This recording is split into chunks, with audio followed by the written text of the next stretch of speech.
Students, welcome to my channel.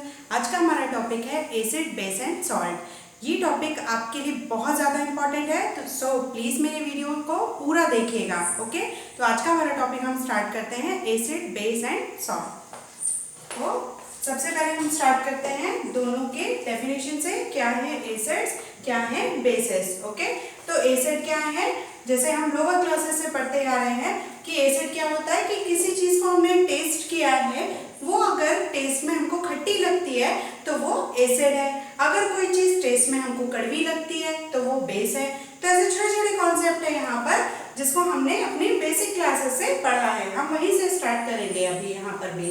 Okay, तो what are acids? Acids वो हैं which are sour in taste, जो taste में खट्टे लगेंगे। अब जैसे ही मैंने बोला खट्टे लगेंगे तो सबसे पहले हमारे माइंड में क्लिक होता है क्या?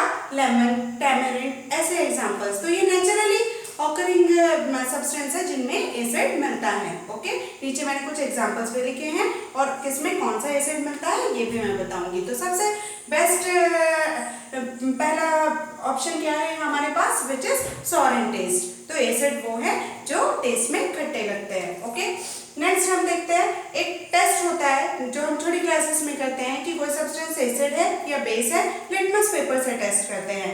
तो लिटमस पेपर का टेस्ट क्या करेगा? अगर वो एसिड होगा तो ब्लू लिटमस को रेड कर देगा। ओके, ब्लू लिटमस पेपर और रेड लिटमस पेपर, दो टाइप के लिटमस पेपर होते हैं। लोअर क्लासेस में, स्मॉल क्लासेस में उसी से जनरली टेस्ट करते हैं। ओके, तो एसिड क्या होगा? विच turn blue litmus into red, जो ब्लू कलर के लिटमस पेपर को रेड कलर के लिटमस पेपर में चेंज कर देगा। नेक्स्ट इज, और एसिड क्या होगा? अगर एसिड को हम सॉल्यूशन में डिसॉल्व करते हैं, अभी हम देखेंगे भी एसिड का सॉल्यूशन, बेस का सॉल्यूशन। तो अगर हम एसिड को सॉल्यूशन में डिसॉल्व करते हैं तो वो हाइड्रोनियम आयन कंटेन करेगा। वैसे तो हम देखते हैं कि एसिड वो होता है जो H+ आयन कंटेन करता है, but H+ ion individually exist नहीं करता है, इसकी स्टेबिलिटी कम होती है। तो स्टेबिलिटी कम होने के कारण ये वाटर मॉलिक्यूल से कंबाइन हो जाता है और वाटर मॉलिक्यूल से कंबाइन होकर के it forms hydronium ion. Okay students, तो हम कहते तो हैं कि acids are those which contains H+ ion, but actually solution में H+ आयन इंडिविजुअल नहीं मिलता है, वो हाइड्रोनियम आयन के फॉर्म में मिलता है, बिकॉज उसकी स्टेबिलिटी H+ आयन के कंपैरिजन में हाइड्रोनियम आयन के उसमें ज्यादा अच्छे से वो स्टेबल होता है, इसलिए H+ ion get converted into hydronium ion. Okay, next is, जब भी कोई भी जो एसिड है वो मेटल से रिएक्ट करता है, when acid reacts with metal it releases hydrogen, जो एक्टिव मेटल्स हैं। यहाँ पे इंपॉर्टेंट बात क्या आती है कि जो एक्टिव मेटल्स है, मैंने आपको अपने पहले के क्लासेस में भी बताया है कि एक्टिव मेटल्स क्या है, नोबल मेटल्स क्या है। तो जो एक्टिव मेटल्स होंगे उनके साथ जब ये रिएक्ट करेगा तो हाइड्रोजन गैस को रिलीज करेगा। ओके, नेक्स्ट है it reacts with base to form salt. अब हमारा चैप्टर क्या है? Acid, bases and salt. तो सॉल्ट क्या है? When acid and base react they form salt and water. Okay, अभी तो हमने स्टार्ट किया, हम आगे ये भी समझेंगे। तो जो एसिड होगा वो बेस के साथ रिएक्ट करके क्या करेगा? सॉल्ट का फॉर्मेशन करेगा। तो क्या क्या हमने देखा? Acids are those which are sour in taste, it turns blue litmus into red, it contains hydronium ion in solution. आप H+ आयन बोलते हो but it exist in the form of hydronium ion, H+ ion भी बोल सकते हैं। हम acidity देखते हैं तो कहते हैं H+ आयन कंटेन करता है। Okay students, next is it reacts with metal to release hydrogen. जो एक्टिव मेटल्स होंगे उनके साथ, एक्टिव मेटल का मतलब जो रिएक्शन करते हैं, हम नीचे जिसे मैंने रिएक्टिविटी की सीरीज बताई है, उस रिएक्टिविटी की सीरीज में भी आप देखोगे तो जो रिएक्टिविटी की सीरीज में नीचे की तरफ जो मेटल होंगे वो क्या कहलाते हैं? Nobel metal. ओके, और जो हाइड्रोजन से ऊपर आ रहे हैं वो एक्टिव मेटल्स होते हैं। तो जो रिएक्टिविटी की सीरीज में ऊपर की साइड जो एक्टिव मेटल्स होंगे, आप मेरा वो वीडियो देखिएगा जिसमें मैंने रिएक्टिविटी की सीरीज भी बताई है, तो उसमें आप देखेंगे जो एक्टिव मेटल होंगे उनके साथ यह हाइड्रोजन गैस को रिलीज करेगा। ओके, और नेक्स्ट कि जब भी कोई एसिड किसी बेस से रिएक्शन करेगा तो ये सॉल्ट का फॉर्मेशन करेगा। ओके, कुछ नेचुरली ऑकरिंग सब्सटेंस हैं जिनमें जो है एसिड मिलता है। ये जो एसिड्स हैं वो ऑर्गेनिक एसिड कहलाते हैं। ओके, ये ऑर्गेनिक एसिड है, नेचुरली मिलते हैं किसी प्लांट में या किसी फ्रूट्स में, ये सब में। ओके, तो सबसे पहले हम देखते हैं ये जो विनेगर है, विनेगर मार्केट में मिलता है विनेगर, तो ये एसिटिक एसिड है। इसमें कौन सा एसिड होता है? एसिटिक एसिड होता है। ओके, लेमन तो हम बहुत अच्छे से जानते हैं, हम डेली यूज करते हैं अपने घर में। इसमें कौन सा एसिड होता है? साइट्रिक एसिड होता है। विनेगर का भी यूज करते हैं जब भी चाइनीज कुछ हम बनाते हैं, डिशेस बनाते हैं, उसमें विनेगर जरूर हम यूज करते हैं, तो वो उसमें कौन सा एसिड है? एसिडिक एसिड है। Okay, next is lemon. Lemon में कौन सा एसिड है? साइट्रिक एसिड है। तो सब नेचुरली ऑकरिंग एसिड्स है, ये ऑर्गेनिक एसिड्स कहलाते हैं। ये जो मैं यहाँ पे एग्जांपल्स लिखे हैं। टैमरिंड जो है, टैमरिंड में क्या होता है? टार्टरिक एसिड होता है। टोमेटो जो है वो उसमें ऑक्सैलिक एसिड होता है। नेक्स्ट कर्ड, ये भी बहुत इंपॉर्टेंट। कर्ड में कौन सा एसिड होता है? लैक्टिक एसिड होता है। सिमिलरली गुआवा जो होता है उसमें भी ऑक्सैलिक एसिड होता है। हम लैब में इसका टेस्ट भी करते हैं, गुआवा का हम मैश कर लेते हैं, फिर बेस के साथ उसका टाइट्रेशन वगैरह करते हैं अपनी हायर क्लासेस में, तो उसमें कौन सा एसिड होगा? ऑक्सैलिक एसिड होगा। तो नेचुरली ऑकरिंग सब्सटेंस है, या ये तो जो आपके प्लांट या ये जो नेचुरली ऑकरिंग सब्सटेंस है उनमें मिलने वाले एसिड्स हैं। ओके, उसके अलावा लैब में जो हम एसिड यूज करते हैं, हाइड्रोक्लोरिक एसिड, फिर सल्फ्यूरिक एसिड, नाइट्रिक एसिड, ऐसे एसिड्स भी हैं जो हम सिंथेटिक एसिड्स भी हैं जिनको हम क्या करते हैं? लैब में यूज करते हैं। ओके, नेक्स्ट इज, तो ये this is all about acid, ये एसिड है। Next is basis. बेस क्या होंगे? जस्ट ऑपोजिट करते हैं हम। जो आपके एसिड थे वो सॉल्ट थे टेस्ट में, लेकिन जो बेस है बिटर इन टेस्ट, वो टेस्ट में कैसे है? कड़वे लगते हैं। जैसे बिटर का टेस्ट में कड़वा लगता है। ओके, सोपी टू टच, टच करने में आपको चिकने लगेंगे ये, जैसे हम सोप को भी टच करते हैं तो वो चिकना लगता है, तो सोपी टू टच, ठीक है, चिकना लगेगा हमको टच करने पे। नेक्स्ट, अब ये सॉल्यूशन में हाइड्रोनियम आयन कंटेन करता है, तो ये सॉल्यूशन में क्या करेगा? हाइड्रोक्साइड आयन कंटेन करेगा। ओके स्टूडेंट्स, अब जस्ट ऑपोजिट, वो अगर ब्लू लिटमस को रेड करता था तो ये रेड लिटमस पेपर को ब्लू कर देगा। ओके, अगर वो बेस होगा और आप उसमें रेड लिटमस पेपर डालेंगे तो तुरंत उसका कलर किसमें चेंज हो जाएगा? ब्लू में चेंज हो जाएगा। नेक्स्ट, सिमिलरली स्ट्रॉन्ग जो बेस होगा, यहाँ पर इंपॉर्टेंट बात है कि यहाँ स्ट्रॉन्ग बेस जो होंगे, दो टाइप के बेसिस होते हैं, स्ट्रॉन्ग बेस और वीक बेसिस होते हैं। तो जो स्ट्रॉन्ग बेस होने से सोडियम हाइड्रोक्साइड है ये सब, तो जो स्ट्रॉन्ग बेस होंगे वो हाइड्रोजन क्या करेंगे? रिलीज करेंगे। जब वो मेटल के साथ रिएक्ट करेंगे तो हाइड्रोजन गैस रिलीज करेंगे। जैसे यहाँ पे भी सिमिलर क्राइटेरिया था कि जो एक्टिव मेटल होंगे, जो एक्टिव मेटल होंगे वो क्या करेंगे? जब एसिड से रिएक्ट करेंगे तो हाइड्रोजन गैस रिलीज करेंगे। सिमिलरली अगर बेस जो होगा वो स्ट्रॉन्ग होगा और तो मेटल के साथ रिएक्ट करेगा तो हाइड्रोजन गैस रिलीज करेगा। Okay, next is similar. अब अगर ये बेस है और ये किसी एसिड के साथ अगर रिएक्ट करेगा तो ये किसका फॉर्मेशन करेगा? सॉल्ट का फॉर्म करेगा। ठीक है, ये बेस है, reacts with acid to form salt, तो ये सॉल्ट का फॉर्मेशन करेगा। ठीक है, नेक्स्ट यहाँ पे कुछ एसिड्स के बेस के नाम मैंने लिखे हैं, जैसे कि बेकिंग सोडा। बेकिंग सोडा का यूज हम बहुत अच्छे से जानते हैं। बेकिंग सोडा क्या है? सोडियम बाइकार्बोनेट है, जिसका घर में हम यूज करते हैं, बहुत ज्यादा यूज करते हैं बेकिंग सोडा का। Next is lime water. Lime water का भी यूज करते हैं हम लैब में कार्बन डाइऑक्साइड के लिए। मैंने पहले भी बताया कि कार्बन डाइऑक्साइड का टेस्ट करना होता है कि कहाँ से कार्बन डाइऑक्साइड जो गैस है वो इवॉल्व हो रही है, तो हम उसको लाइम वाटर में पास करते हैं और लाइम वाटर जो होता है वो मिल्की हो जाता है।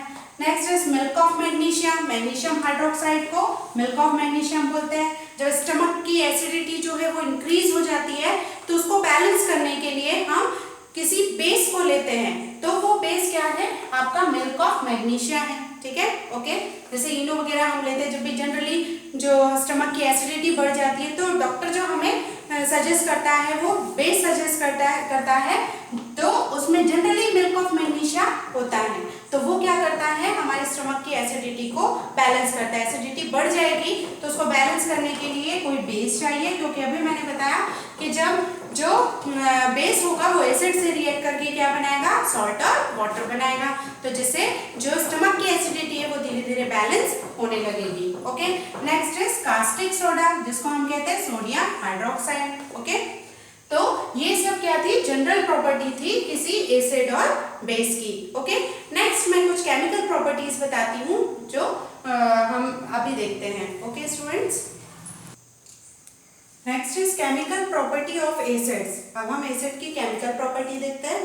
तो पहली केमिकल प्रॉपर्टी वही है जो मैंने अभी लास्ट में बताया आपको, कि कोई भी जो मेटल होगा, इट मीन्स जो एक्टिव मेटल होगा, कोई भी नहीं, जो भी एक्टिव मेटल होंगे वो जब एसिड के साथ रिएक्ट करेंगे तो सॉल्ट और हाइड्रोजन गैस को रिलीज करेंगे। इट मीन्स एक सॉल्ट का फॉर्मेशन करेंगे और हाइड्रोजन गैस रिलीज होगी। ओके, तो जो एक्टिव मेटल होंगे वो एसिड के साथ हमने रिएक्ट कराया, जैसे कि यहाँ पे हमने जिंक लिया है जो एक्टिव मेटल है, उसको हमने H2SO4 या सल्फ्यूरिक एसिड के साथ ट्रीट किया है, जिससे एक सॉल्ट बन रहा है जिंक सल्फेट और हाइड्रोजन गैस रिलीज हो रही है। सिमिलरली सोडियम तो आपको पता ही है बहुत ज्यादा रिएक्टिव है, इतना रिएक्टिव है कि ऐसे भी रिएक्ट करता है, इसलिए हम इसको केरोसिन में डिप करके रखते हैं। तो सोडियम को जब HCl के साथ ट्रीट करेंगे तो भी एक सॉल्ट बन रहा है सोडियम क्लोराइड और हाइड्रोजन गैस रिलीज हो रही है। तो पहला सिंपल सा रिएक्शन है। ये रिएक्शंस कैसे बनती है ये मैं पहले भी आपको बता चुकी हूँ। आप मेरे चैनल में जाकर वीडियोस को मेरे देख सकते हैं कि ये रिएक्शंस कैसे मैंने फॉर्म की है। इन रिएक्शंस को बनाने का मैंने बहुत ही सिंपल और बहुत इजी तरीका बताया है कि कैसे ये रिएक्शन फॉर्म हो रही है, कैसे ये प्रोडक्ट्स मैंने बनाए हैं। ओके, नेक्स्ट हम देखते हैं रिएक्शन विथ मेटल कार्बोनेट और मेटालिक बाइकार्बोनेट। मेटल के कार्बोनेट के साथ और मेटल के बाइकार्बोनेट या हाइड्रोजन कार्बोनेट के साथ। तो यहाँ पे भी जब कोई भी मेटल का कार्बोनेट, जैसे हमने ये लिया है कैल्शियम कार्बोनेट, उसके साथ जब एसिड रिएक्ट करेगा तो वो सॉल्ट बनाएगा, वाटर बनाएगा और कार्बन डाइऑक्साइड गैस रिलीज करेगा। ये कभी भी हम किसी कार्बोनेट को हीट करते हैं तो कार्बन डाइऑक्साइड गैस जो है वो रिलीज होती है। तो ऐसे हमने कैल्शियम कार्बोनेट में थोड़ा सा डाइल्यूट एसिड डाल दिया, HCl डाल दिया, और उसको हम क्या करेंगे, हीट करेंगे तो कैल्शियम क्लोराइड का फॉर्मेशन होगा, कार्बन डाइऑक्साइड गैस जो होगी रिलीज होगी। ओके, अब इसका यहाँ पे भी जो हमने एसिड लिया है डाइल्यूट एसिड्स लिए हैं, जो एक्टिव मेटल होंगे वो डाइल्यूट एसिड्स के साथ सॉल्ट और हाइड्रोजन गैस रिलीज करेंगे। सिमिलरली यहाँ पे भी जब हम कोई कार्बोनेट ले लेंगे, मेटल का कार्बोनेट, उसमें डाइल्यूट एसिड क्या करेंगे, डालेंगे तो सॉल्ट का फॉर्मेशन होगा, वाटर बनेगा, कार्बन डाइऑक्साइड गैस रिलीज होगी। अब जो रिएक्शन मैं बता रही हूँ वो बहुत ज्यादा इंपॉर्टेंट है और आती भी है आपके एग्जाम में।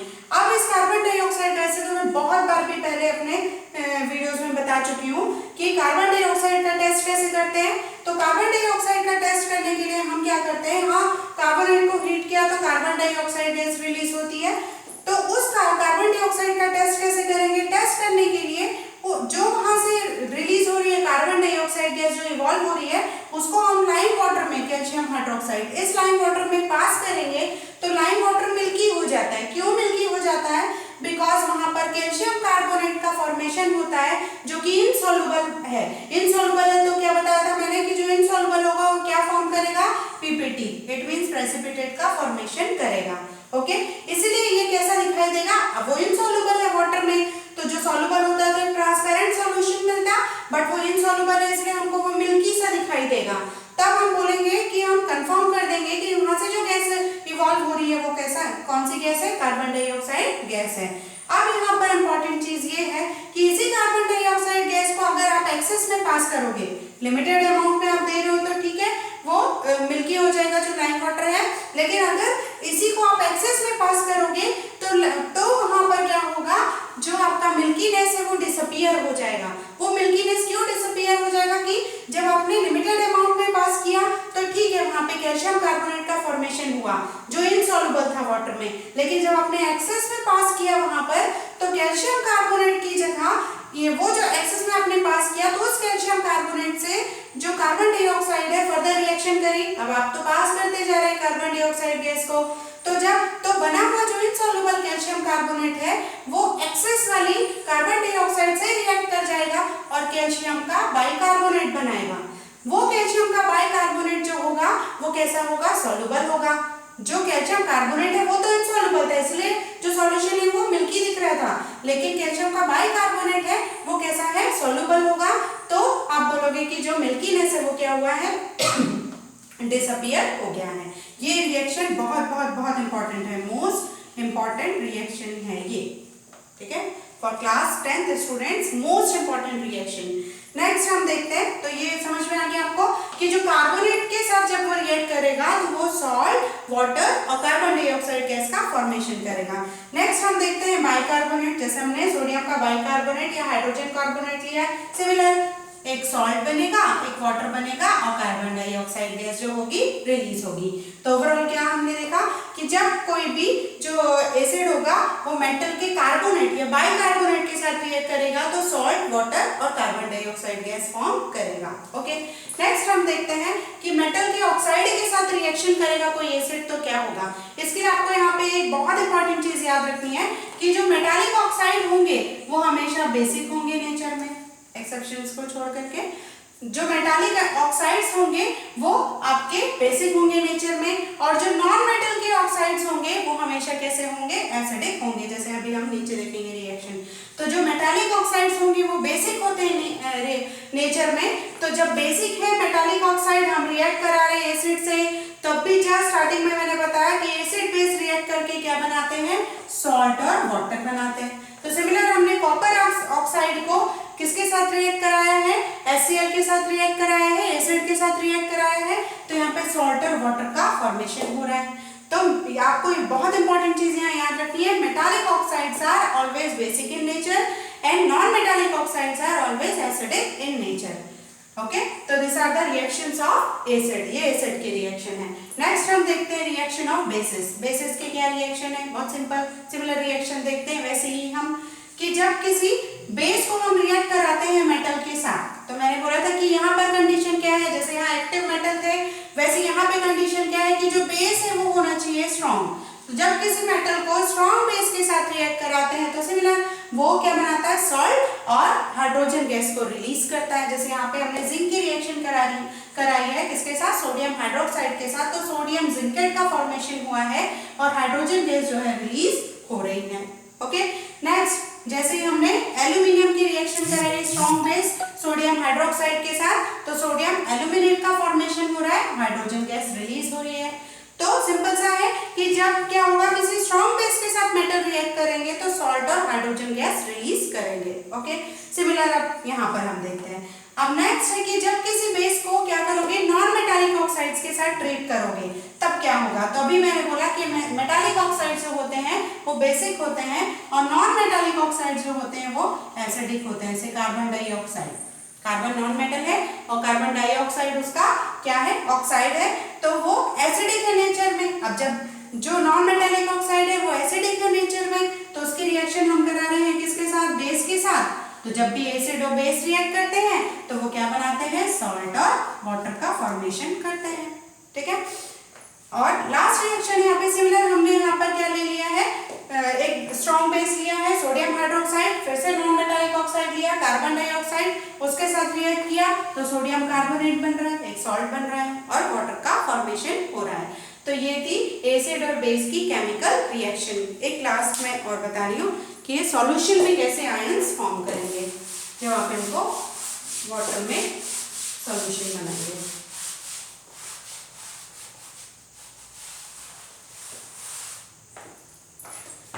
अब इनका वाटर सॉल्यूशन हम देखते हैं, water solution. Okay, water solution, आपने एसिड लिया HCl, उसका वाटर में सॉल्यूशन बनाया तो क्या होगा। ओके, आपने बेस लिया जैसे हमने NaOH ले लिया, उसका वाटर में सॉल्यूशन बनाया तो क्या होगा। ये आयंस आपको याद रखना बहुत जरूरी है। तो मैंने बोला जब किसी एसिड को हम क्या करते हैं, वाटर में डिसॉल्व करते हैं तो वो अभी तक हमने पढ़ा था H+ आयन, हाँ, तो H+ आयन फॉर्म करता है वो, बट वो जो H+ आयन होता है वो बहुत ज्यादा क्या है, अनस्टेबल होता है, इसलिए तुरंत ही वाटर में डिसॉल्व कर रहे हो, एक्वा सॉल्यूशन बना रहे हो, मतलब वाटर है प्रेजेंट है उसमें सॉल्वेंट, तो उसके साथ रिएक्ट करके क्या फॉर्म करता है, हाइड्रोनियम आयन का फॉर्मेशन करता है। तो कोई भी अगर एसिड का सॉल्यूशन होगा तो उसकी एसिडिटी क्यों होगी, due to the presence of hydronium ion. Okay, next हम देखते हैं, हमने NaOH को ट्रीट किया है किसके साथ, वाटर के साथ, या NaOH का एक्वा सॉल्यूशन बनाया है, तो NaOH यहाँ से ब्रेक हो जाएगा, किससे फॉर्म हुआ NaOH, Na+ और OH माइनस आयन के साथ, तो ये इसमें ब्रेक हो जाएगा Na+ और हाइड्रोक्साइड आयन में। ओके, तो किसी बेस की बेसिसिटी क्यों होगी, due to the presence of hydroxide ion,